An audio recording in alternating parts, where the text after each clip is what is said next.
Hi students, आप देख रहे हैं क्वालिटी एजुकेशन और मैं हूं हुमा। आज का हमारा टॉपिक है जर्नल लेजर यानी कि टी अकाउंट्स।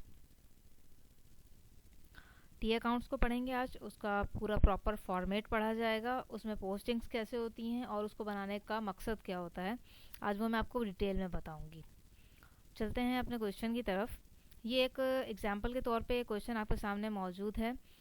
टी अकाउंट्स बनाने से पहले हमें एक जर्नल की एंट्रीज चाहिए होती हैं जिनके थ्रू टी अकाउंट्स बनाया जाता है। तो जर्नल एंट्रीज आपके सामने ये मौजूद हैं, 10 एंट्रीज हैं। इन्हें टी अकाउंट्स में कैसे पोस्ट किया जाएगा, फिर उसके बाद उसकी फुटिंग एंड बैलेंसिंग किस तरह से की जाएगी, वो भी आप देखेंगे।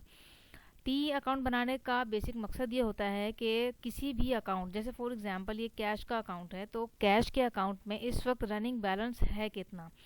क्योंकि आप पूरे पीरियड में कैश की बहुत सी ट्रांजैक्शन हुई होंगी, कैश बिजनेस में आया भी होगा जो कि आपने डेबिट किया होगा, कैश बिजनेस से गया भी होगा पेमेंट्स के थ्रू जो कि आपने क्रेडिट किया होगा। तो इस वक्त कैश की करंट पोजीशन है कि आपके पास कैश कितना मौजूद है, वो देखने के लिए उसका टी अकाउंट बनाया जाएगा। इसी तरह बाकी अकाउंट्स के भी करंट बैलेंसेस मालूम करने के लिए उनके टी अकाउंट्स बनाए जाते हैं। एग्जाम्पल के तौर पे कैश का टी अकाउंट इस वक्त मैंने बनाया हुआ है आपके सामने, देखिए। जर्नल में जितनी भी एंट्रीज पोस्ट हुई हैं इनको देखते हुए टी अकाउंट्स के अंदर अमाउंट्स आप पोस्ट करेंगे, डेट्स उन एंट्री के हिसाब से आ जाएंगी। आप ये समझ लीजिए कि ये टी अकाउंट है एक, और इस टी अकाउंट की ये है डेबिट साइड। ठीक है, ये आपको जो साइड नज़र आ रही है इसको आप डेबिट साइड एज्यूम करेंगे, और टी अकाउंट की जो ये राइट हैंड साइड है इसको आप क्रेडिट साइड एज्यूम करेंगे। तो कैश आप यहाँ एंट्री में देखिए, कैश डेबिट हुआ है 5 लाख रुपए से। 5 लाख रुपीज़ से आपने यहाँ कैश को डेबिट कर दिया। देन आपने एंट्री में देखा तो ये कैश क्रेडिट हुआ है 40,000 से, तो नेक्स्ट आपने 40,000 से यहाँ क्रेडिट पे लिखा है। उसके बाद आपने थर्ड एंट्री में देखा कि कैश अगेन क्रेडिट हुआ है आपका 20,000 से, तो ये 20,000 आपने यहाँ लिख दिया क्रेडिट में। फिर आपने देखा कि 4 डेट को आपने क्या किया कि कैश 30,000 से अगेन क्रेडिट हुआ है, यहाँ आपने फिर से 30,000 क्रेडिट में लिख दिए हैं। इसके बाद इस एंट्री में कैश नहीं है, यहाँ भी कैश मौजूद नहीं है, लेकिन इस एंट्री में कैश फिर से क्रेडिट हो गया 25,000 से, तो ये 25,000 आपने यहाँ लिख दिए ये क्रेडिट साइड पे। फिर आप यहाँ आएंगे स्टूडेंट 8 में, आपने देखा कि कैश हुआ है डेबिट 70,000 से, ये वाला 70,000 आ गया यहाँ पर, क्योंकि हम इस साइड को डेबिट साइड एज्यूम कर रहे हैं। इस एंट्री के बाद यहाँ आपको कैश नहीं नज़र आ रहा कहीं, तो आप छोड़ देंगे इसको। यहाँ देखिए कैश फिर से डेबिट हुआ है आपका 30,000 से, इसको आपने यहाँ पे 30,000 से लिख दिया। इस वक्त तमाम आपने एंट्रीज टी अकाउंट में पोस्ट कर दी हैं, सिर्फ इतना काम हुआ है। इसे कहते हैं पोस्टिंग, टी अकाउंट में पोस्टिंग अमाउंट्स की। इसके बाद हम इसे करेंगे फुटिंग। फुटिंग के बाद होगी बैलेंसिंग। फुटिंग कहते हैं ये जो लाइंस लगा के आपने किया है, ये सिंगल लाइन एंड देन नीचे डबल लाइंस, ये फुटिंग कहलाती है। दोनों साइड की आपने फुटिंग कर दी। उसके बाद आपने टोटल किया दोनों साइड का। अगर आप इस साइड का टोटल करते हैं तो ये है आपके पास 6 लाख रुपए, 6 लाख रुपीज़। ये डेबिट साइड का टोटल मैं यहाँ लिख भी देती हूँ ताकि आपको सही से क्लियर हो जाए। 6 लाख यहाँ का टोटल आ रहा है, और अगर आप ये पेमेंट साइड यानी कि क्रेडिट साइड का टोटल करें तो ये टोटल है आपके पास 1,15,000। ठीक है, ये आपने रफ में ऐसे ही लिखना है क्योंकि इसके बाद आपने इसकी बैलेंसिंग करनी है। 1,15,000 यानी कि डेबिट साइड आपकी 6 लाख रुपए शो कर रही है और क्रेडिट साइड आपकी 1,15,000 रुपए शो कर रही है। तो अगर हम इस डेबिट में से इस क्रेडिट को माइनस कर देते हैं तो इस वक्त अवेलेबल कैश का जितना बैलेंस है वो आपको पता चल जाएगा। अगेन समझा देती हूँ, 6 लाख का कैश आपके बिजनेस में आया है, आपने डेबिट पर रिकॉर्ड किया हुआ है उसको। उसमें से अगर आपने 1,15,000 रुपए की कहीं पेमेंट्स की हैं तो इन दोनों का जो आपस का डिफरेंस है, जो कि मैंने यहाँ लिखा हुआ भी है, 4,85,000। ठीक है जी, अगर आप 6 लाख में से 1,15,000 को माइनस कर देते हैं तो 4,85,000 आपके पास आ जाएगा। ये 4,85,000 आपका इस वक्त का बैलेंस है, इतना कैश मौजूद है आपके पास। तो देखिए हमें यहाँ पे लिखना पड़ेगा 4,85,000, तभी तो इसका टोटल 6 लाख होगा। अच्छा, इन दोनों देखिए, इन दोनों में से जो बड़ी अमाउंट है ना उसी को आप यहाँ लिखेंगे बैलेंस करने के लिए। इन दोनों में से 6 लाख बड़ा है तो आपने 6 लाख यहाँ लिखा, और अगेन यहाँ भी 6 लाख को एज इट इज़ कॉपी कर दिया। फिर आपने ये देखा कि इस वाली साइड को 6 लाख तक आने के लिए कितना अमाउंट कम हो रहा है, वो 4,85,000 है। बिल्कुल इसके ऊपर 4,85,000 लिख दिया आपने। जब आपने ये लिख दिया, अब आप टोटल करेंगे तो ये ऑटोमेटिक कितना हो जाएगा, दोबारा ये 6 लाख हो जाएगा। ये जो आपने खुद से ऐड किया है इसे लिखा जाएगा बैलेंस CF, यानी कि बैलेंस कैरिड फॉरवर्ड। जितनी कमी हुई है वो आपने ये लिख दिया है, और एज इट इज़ जो अमाउंट यहाँ पर लिखी गई है उसे यहाँ आपने कॉपी कर दिया। ये है बैलेंस ब्रॉड फॉरवर्ड BF, यानी कि ये बैलेंस जब आप नेक्स्ट मंथ ओपनिंग करेंगे अपने अकाउंट की तो ये बैलेंस वहाँ जाएगा। वहाँ आप लिखेंगे कि कैश इतना हमारे पास इस वक्त मौजूद है इस पीरियड को शुरू करने के लिए। ठीक है स्टूडेंट, कैरिड फॉरवर्ड आपने कमी को पूरा करने के लिए लिख दिया इस साइड की, और ये जो लिखा है BF ब्रॉड फॉरवर्ड, ये नेक्स्ट पीरियड के लिए आपने आगे अमाउंट फॉरवर्ड कर दिया। होपफुली ये आपको क्लियर हो गया होगा। इसके बाद हम चलते हैं अपने दूसरे अकाउंट की तरफ। दूसरा अकाउंट हम यहाँ बनाएंगे सप्लाईज का। इसे हटा देते हैं।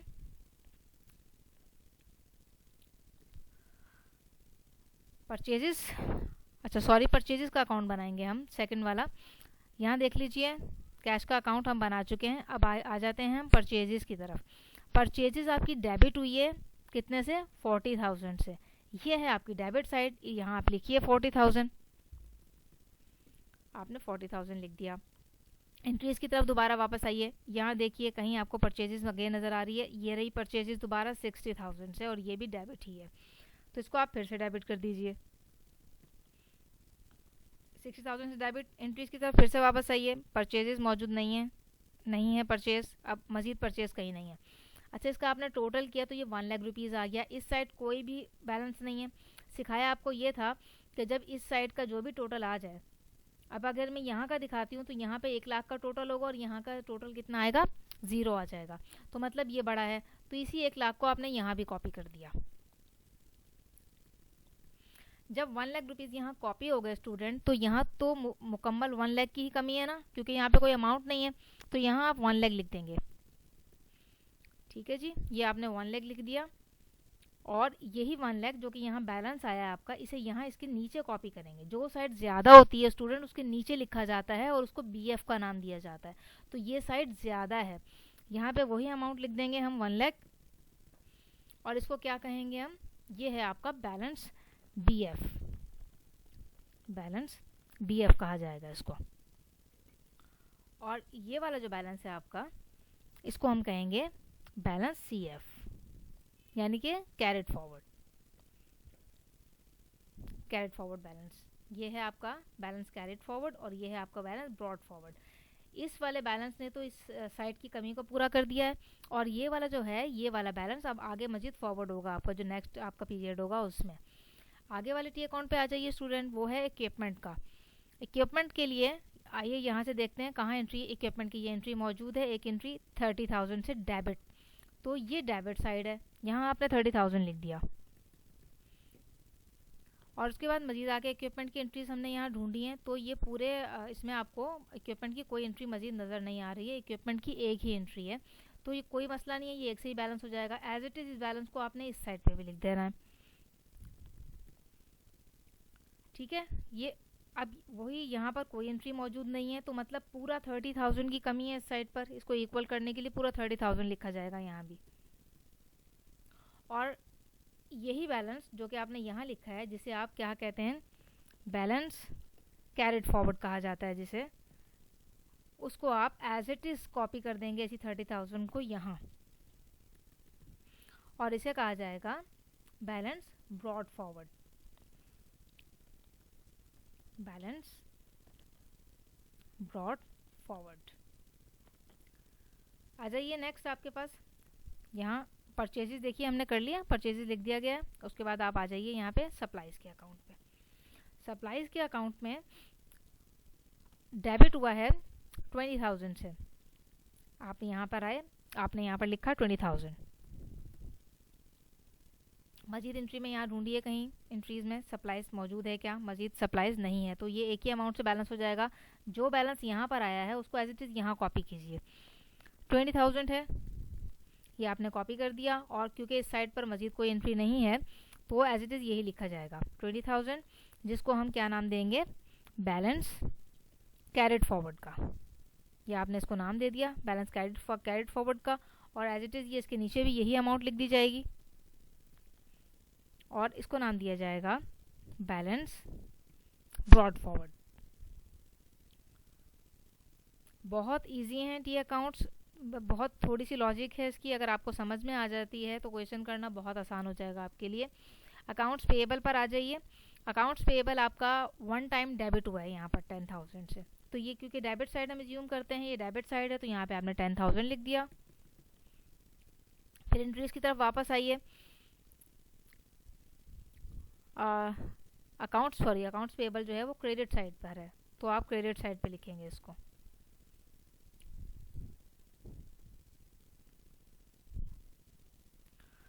एंट्री की तरफ वापस आएंगे। अकाउंट्स पेएबल वन टाइम जो है वो आपका क्रेडिट साइड पर हो गया।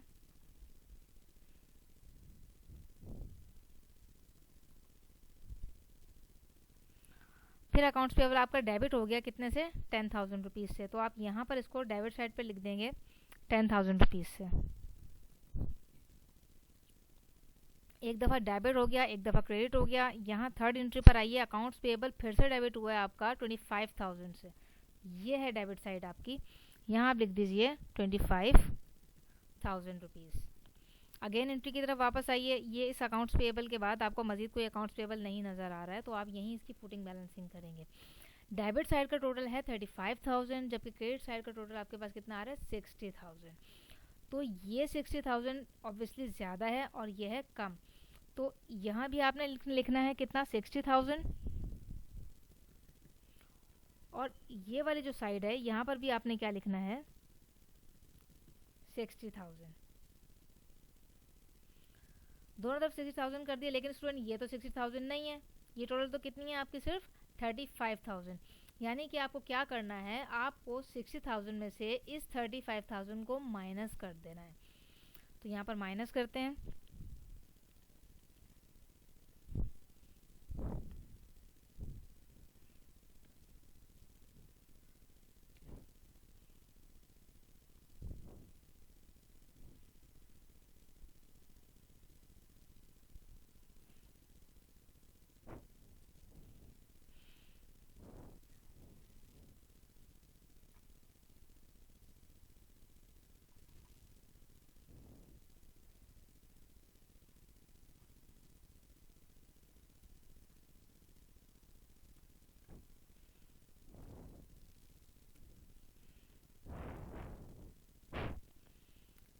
इसको माइनस कर देते हैं यहाँ पर 60,000।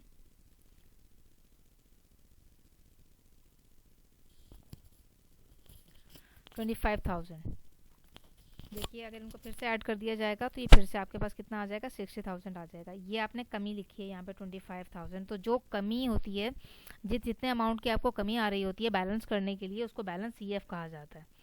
तो इसको हम क्या कहेंगे, बैलेंस CF। और अगेन यही जो 25,000 है ये यहाँ इस साइड पर नीचे लिखा जाएगा, क्रेडिट साइड पर। ये आपने क्रेडिट कर दिया और इसको आपने क्या लिखा है, बैलेंस CF, सॉरी यहाँ बैलेंस BF लिखा जाएगा, क्योंकि ये ब्रॉड फॉरवर्ड बैलेंस है। अब ये बैलेंस आगे फॉरवर्ड किया जाएगा। इस टी अकाउंट में आप देखिए, ये पहला टी अकाउंट है जिसका ब्रॉड फॉरवर्ड बैलेंस हमें क्रेडिट साइड पर मिला है। इसकी मैं आपको रीज़न भी बता देती हूँ अभी। Accounts payable nature wise liability है आपकी, और लाइबिलिटी जो है उसका नेचर वाइज जो बैलेंस होता है अपना, वो क्रेडिट ही होता है। लाइबिलिटी का जो बैलेंस होता है वो क्रेडिट होता है। दैट इज़ वाई इसका जो ब्रॉड फॉरवर्ड बैलेंस है वो आपको क्रेडिट साइड पर नज़र आ रहा है। इससे पहले हमने जितने भी किए हैं वो हमने एसेट्स और एक्सपेंस किए हैं। एसेट्स नेचर वाइज डेबिट होते हैं, तो उनके ब्रॉड फॉरवर्ड बैलेंसेस भी आपको डेबिट में ही मिलेंगे। इक्विपमेंट एसेट होता है, डेबिट में मिलेगा। परचेजेस आपकी एक्सपेंसेस होती हैं, इसका भी आपको डेबिट में मिलेगा ब्रॉड फॉरवर्ड बैलेंस। कैश भी आपके पास एसेट होता है, तो उसका ब्रॉड फॉरवर्ड भी आपको डेबिट में मिलेगा। सप्लाईज भी आपके एसेट्स हैं, दैट इज़ वाई उसका बैलेंस भी आपको ब्रॉड फॉरवर्ड डेबिट में ही मिल रहा है। अकाउंट्स पेएबल आपकी लाइबिलिटी है, इस वजह से उसका ब्रॉड फॉरवर्ड बैलेंस आपको क्रेडिट साइड पर मिलेगा। परचेज रिटर्न एंड अलाउंस, ये रहा आपके पास अकाउंट है।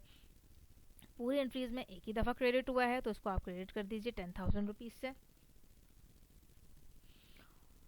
10,000 आपको यहाँ पे कैरेट फॉरवर्ड में लिखने पड़ेंगे।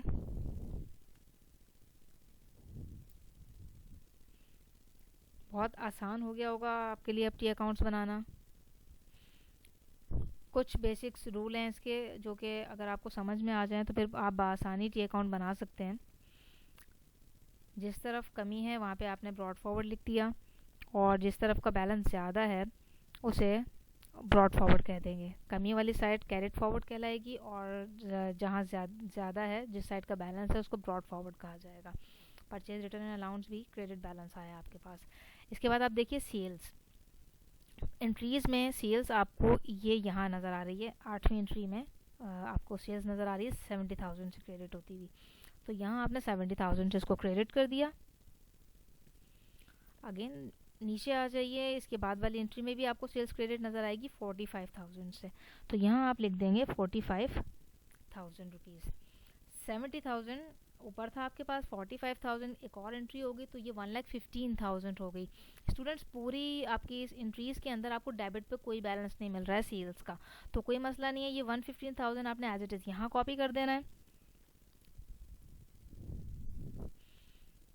और यही आपका कैरेट फॉरवर्ड बैलेंस बन जाएगा।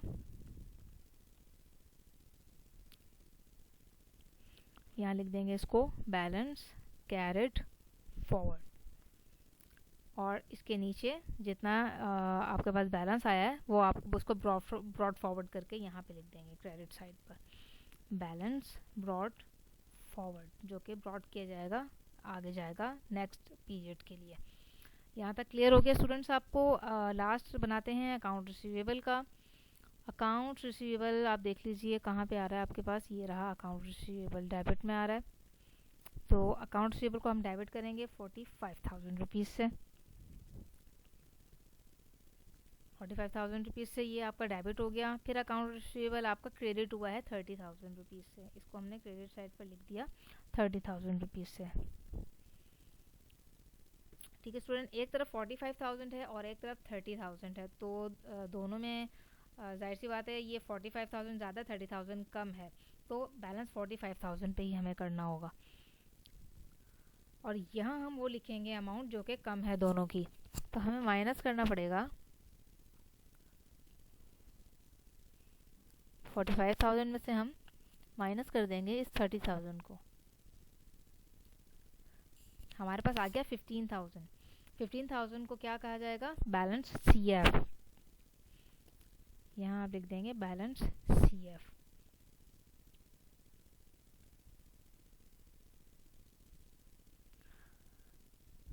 जितने से कमी आ रही है वो लिखा जाएगा यहाँ पर।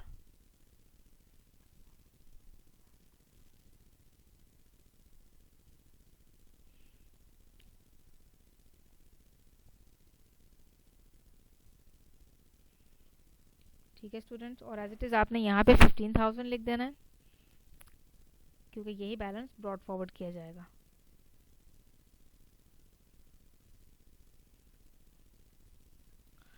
स्टूडेंट्स ये टी अकाउंट्स कंप्लीट हो गए हैं आपके सामने। इस एंट्री में एक कैपिटल का टी अकाउंट रहता है, अभी वो आप बना लीजिएगा खुद से प्रैक्टिस करके।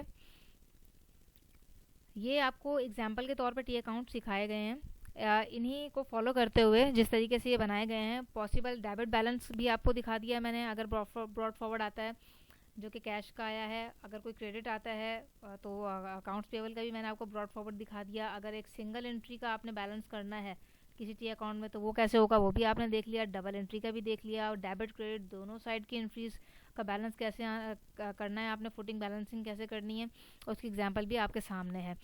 तो इसको प्रैक्टिस कीजिएगा।